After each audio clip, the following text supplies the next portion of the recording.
अस्सलाम वालेकुम दोस्तों, ਤੁਸੀਂ ਵੇਖ ਰਹੇ ਹੋ ਪਾਕ ਪੰਜਾਬ ਟੀਵੀ ਤੇ ਮੈਂ ਤੁਹਾਡਾ ਦੋਸਤ ਅਬਦੁਲ ਵਾਹਿਦ। ਸਭ ਤੋਂ ਪਹਿਲੇ ਦੋਸਤੋ ਤੁਸੀਂ ਆਪਣੇ ਚੈਨਲ ਨੂੰ ਕਰੋ ਸਬਸਕ੍ਰਾਈਬ ਤੇ ਨਾਲ ਹੀ ਬੈਲ ਆਈਕਨ ਨੂੰ ਕਰੋ ਓਕੇ, ਤਾਂ ਕਿ ਸਾਡੀ ਅਗਲੀ ਵੀਡੀਓ ਦਾ ਨੋਟੀਫਿਕੇਸ਼ਨ ਤੁਹਾਡੇ ਤੱਕ ਪਹੁੰਚੇ, ਤੁਸੀਂ ਉਹ ਵੀਡੀਓ ਵੇਖੋ ਸਭ ਤੋਂ ਪਹਿਲੇ। ਦੋਸਤੋ ਅੱਜ ਆਪਾਂ ਤੁਹਾਡੇ ਵਾਸਤੇ ਮਾਸ਼ਾਅੱਲਾ ਬਹੁਤ ਵੱਡਾ ਰਕਬਾ ਬਹੁਤ ਹੀ ਵੱਡਾ ਹੈ, ਲੇਕਿਨ ਇਹਦੇ ਵਿੱਚ ਖੁਸ਼ੀ ਦੀ ਗੱਲ ਹੈ ਆਪਣੇ ਵਾਸਤੇ ਕਿ ਸ਼ਾਹ ਸਾਹਿਬ ਦਾ ਕਹਿਣਾ ਹੈ ਕਿ ਇਹਦੇ ਵਿੱਚੋਂ ਆਪਾਂ ਕਮ 20 ਕਨਾਲ ਜ਼ਮੀਨ ਲੈ ਸਕਨੇ ਆ। ਆਪਣੇ ਬੜੇ ਦੋਸਤ ਕਹਿੰਦੇ ਸੀ ਕਿ ਸਾਨੂੰ ਸਸਤੀ ਜ਼ਮੀਨ ਚਾਹੀਦੀ ਹੈ ਜਿਹੜੇ ਕਿ ਕਮ ਜ਼ਮੀਨ 20 ਕਨਾਲ ਹੋਵੇ।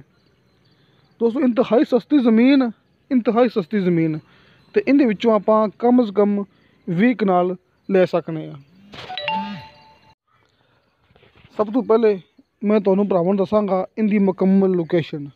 ਜ਼ਿਲ੍ਹਾ ਰਾਵਲਪਿੰਡੀ, ਤਹਿਸੀਲ ਗੁਜਰ ਖਾਨ, ਮੋਜ਼ਾ ਡੋਕ ਪਨਾਹ।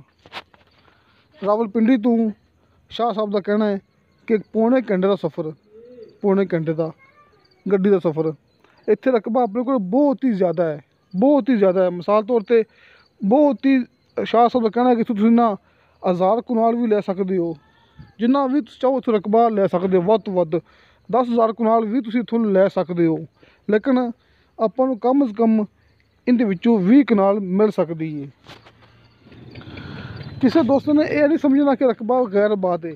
ਤੁਹਾਡੇ ਭਰਾਵਾਂ ਦੇ ਸਾਹਮਣੇ ਇਹਦੇ ਵਿੱਚ ਕੁਛ ਹਿੱਸੇ ਵਿੱਚ ਗੰਦਮ ਕਾਸ਼ਤ ਕੀਤੀ ਹੋਈ ਤੁਹਾਡੇ ਸਾਹਮਣੇ। ਸ਼ਾਹ ਸਾਹਿਬ ਦਾ ਕਹਿਣਾ ਹੈ ਕਿ ਇੱਥੇ ਫਸਲ ਹੁੰਦੀ ਹੈ, ਇੱਥੇ ਮੌਕੇ 'ਤੇ ਗੰਦਮ ਕਾਸ਼ਤ ਕੀਤੀ ਹੋਈ ਹੈ ਕੁਛ ਹਿੱਸੇ ਦੇ ਵਿੱਚ। ਮੁਕੰਮਲ ਜ਼ਮੀਨ ਬਹੁਤ ਜ਼ਿਆਦਾ ਹੈ। ਸ਼ਾਹ ਸਾਹਿਬ ਦਾ ਕਹਿਣਾ ਹੈ ਇੱਥੇ ਆਪਾਂ ਜਿੰਨੀ ਚਾਹੀਏ ਵੱਧ ਤੋਂ ਵੱਧ ਆਪਾਂ ਜਿੰਨੀ ਚਾਹੀਏ ਜ਼ਮੀਨ ਲੈ ਸਕਦੇ ਹਾਂ, ਲੇਕਿਨ ਕਮ ਸੇ ਕਮ 20 ਕਨਾਲ। ਜਾਤਲੀ ਹਾਈਵੇ ਰੋਡ ਤੋਂ 13 ਕਿਲੋਮੀਟਰ ਦਾ ਸਫ਼ਰ ਹੈ, 13 ਕਿਲੋਮੀਟਰ ਸਫ਼ਰ। ਔਰ ਕੱਚਾ ਸਿਰਫ ਸ਼ਾਹ ਸਾਹਿਬ ਦਾ ਕਹਿਣਾ ਹੈ ਕਿ ਸਿਰਫ 1 ਕਿਲੋਮੀਟਰ ਕੱਚਾ ਰਸਤਾ ਆਉਂਦਾ ਹੈ। ਲਿੰਕ ਰੋਡ ਤੋਂ ਸਿਰਫ 1 ਕਿਲੋਮੀਟਰ ਕੱਚਾ ਰਸਤਾ ਆਉਂਦਾ ਹੈ। ਬਾਕੀ ਦੋਸਤੋ ਮੇਰੀ ਤੁਹਾਡੇ ਭਰਾਵਾਂ ਅੱਗੇ ਰਿਕੁਐਸਟ ਹੈ ਬਾਰ ਕਿ ਤੁਸੀਂ ਆਪਣੀ ਮੂਵੀ ਦੇਖਿਆ ਕਰੋ ਐਂਡ ਤੱਕ, ਕਿਉਂਕਿ ਇਹਦੇ ਵਿੱਚ ਮੁਕੰਮਲ ਜਿਹੜੀ ਇਹ ਲੋਕੇਸ਼ਨ ਬਾਕਾਇਦਾ ਸਾਹਮਣੇ ਸਕਰੀਨ 'ਤੇ ਸ਼ਾਹ ਸਾਹਿਬ ਦਾ ਨੰਬਰ, ਕਿਉਂਕਿ ਇਸ ਰਕਬੇ ਦੇ ਬਾਰੇ 'ਚ ਮੁਕੰਮਲ ਮਾਲੂਮਾਤ ਹੈ ਸ਼ਾਹ ਸਾਹਿਬ ਕੋਲ, ਜਿਹੜੇ ਕਿ ਸ਼ਾਹ ਸਾਹਿਬ ਮੌਕੇ 'ਤੇ ਮੌਜੂਦ ਨੇ, ਪਿੰਡੀ ਦੀ ਰਿਹਾਇਸ਼ੀ ਨੇ। ਕਿਉਂਕਿ ਮੇਰੀ ਰਿਹਾਇਸ਼ ਆਰਫ ਵਾਲਾ, ਜ਼ਿਲ੍ਹਾ ਪਾਕਪਤਨ। ਕਈ ਦੋਸਤ ਮੈਨੂੰ ਕਾਲ ਕਰਦੇ ਨੇ ਕਿ ਰਕਬਾ ਕਿਹੜੀ ਜਗ੍ਹਾ 'ਤੇ ਕਿੱਥੇ ਹੈ, ਸਾਨੂੰ ਦੇ ਚੈੱਕ ਕਰਾਓ। ਲੇਕਿਨ ਦੋਸਤੋ ਗੱਲ ਹੈ ਕਿ ਮੈਂ ਇਹ ਕਹਿੰਦਾ ਹੁੰਦਾ ਕਿ ਤੁਸੀਂ ਗੱਲ ਕਰਨੀ ਹੈ ਸ਼ਾਹ ਸਾਹਿਬ ਨਾਲ, ਜਿਹੜੇ ਕਿ ਮੌਕੇ 'ਤੇ ਮੌਜੂਦ ਨੇ। ਬਾਕੀ ਇਹਦੇ ਵਿੱਚ ਸ਼ਾਹ ਸਾਹਿਬ ਦਾ ਕਹਿਣਾ ਹੈ ਕਿ ਪਾਣੀ ਮੌਜੂਦ ਹੈ, ਪਾਣੀ ਦਾ ਚਸ਼ਮਾ ਚੱਲਦਾ ਇੱਥੇ ਜਿਹੜਾ ਕਿ 12 ਮਹੀਨੇ ਚੱਲਦਾ ਹੈ। ਲੇਕਿਨ ਸ਼ਾਹ ਸਾਹਿਬ ਦਾ ਕਹਿਣਾ ਹੈ ਕਿ ਇਹਦੇ ਵਿੱਚ ਸਿਰਫ ਬਿਜਲੀ ਨਹੀਂ ਹੈਗੀ।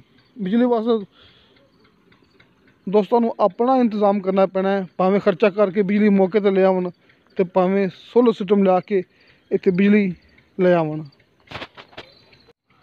ਦੋਸਤੋ ਉਹੀ ਸ਼ਾਹ ਸਾਹਿਬ ਨੇ ਜਿਹੜੇ ਕਿ ਮੈਂ ਤੁਹਾਨੂੰ ਭਰਾਵਾਂ ਨੂੰ ਕਹਿੰਦਾ ਹੁੰਦਾ ਕਿ ਸ਼ਾਹ ਸਾਹਿਬ ਦਾ ਵਟਸਐਪ ਨੰਬਰ ਸਾਹਮਣੇ ਸਕਰੀਨ 'ਤੇ ਲੱਗਿਆ ਹੁੰਦਾ ਹੈ। ਉਸ ਤੋਂ ਇਲਾਵਾ ਉਹਨਾਂ ਨੇ ਮਾਸ਼ਾਅੱਲਾ ਆਪਣਾ ਇੱਕ ਚੈਨਲ ਬਣਾਇਆ ਹੈ ਸ਼ਾਹ ਜੀ ਪ੍ਰਾਪਰਟੀ ਨਾਮਾ।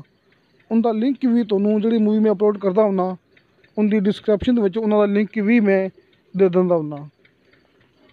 ਤੁਸੀਂ ਸ਼ਾਹ ਸਾਹਿਬ ਦਾ ਚੈਨਲ ਲਾਜ਼ਮੀ ਸਬਸਕ੍ਰਾਈਬ ਕਰਨਾ ਹੈ। ਇਹ ਵੇਖੋ ਦੋਸਤੋ ਪਾਣੀ ਮੌਕੇ 'ਤੇ ਮੌਜੂਦ ਹੈ ਤੁਹਾਡੇ ਸਾਹਮਣੇ। ਬਾਕੀ ਦੋਸਤੋ ਇਸ ਜ਼ਮੀਨ ਦੀ ਡਿਮਾਂਡ ਕੀਤੀ ਹੈ ਸ਼ਾਹ ਸਾਹਿਬ ਨੇ ਫੀ ਕਨਾਲ ਦੀ 1 ਲੱਖ ਰੁਪਇਆ। ਦੋਸਤੋ 20 ਕਨਾਲ ਦੀ 1 ਲੱਖ ਰੁਪਇਆ ਡਿਮਾਂਡ, ਜਿਸ ਤਰ੍ਹਾਂ ਕਿ ਤੁਹਾਨੂੰ ਭਰਾਵਾਂ ਨੂੰ ਪਤਾ ਹੈ ਕਿ ਕੋਈ ਜ਼ਿਆਦਾ ਨਹੀਂ ਹੈਗੀ। 20 ਕਨਾਲ 1 ਲੱਖ ਰੁਪਇਆ, ਕਮੀ ਪੇਸ਼ੀ ਪਿਆਰ ਮੁਹੱਬਤ ਸ਼ਾਹ ਸਾਹਿਬ ਦਾ ਕਹਿਣਾ ਹੈ ਕਿ ਮੌਕੇ 'ਤੇ ਹੋ ਜਾਏਗਾ। ਸ਼ਾਹ ਸਾਹਿਬ ਦਾ ਵਟਸਐਪ ਨੰਬਰ ਤੁਹਾਨੂੰ ਭਰਾਵਾਂ ਨੂੰ ਸਾਹਮਣੇ ਸਕਰੀਨ 'ਤੇ ਮਿਲ ਗਿਆ ਹੋਣਾ ਹੈ। ਦੋਸਤੋ ਤੁਹਾਨੂੰ ਸਾਡੀ ਵੀਡੀਓ ਪਸੰਦ ਆਵੇ, ਸਾਡੀ ਵੀਡੀਓ ਲਾਈਕ ਅਤੇ ਸ਼ੇਅਰ ਜ਼ਰੂਰ ਕਰੋ ਅਤੇ ਆਪਣੇ ਬਿਹਤਰੀਨ ਇਨਸ਼ਾ ਅੱਲਾਹ ਤਾਲਾ ਮਿਲਾਂਗੇ ਅਗਲੀ ਵੀਡੀਓ 'ਤੇ। ਖੁਦਾ ਹਾਫਿਜ਼।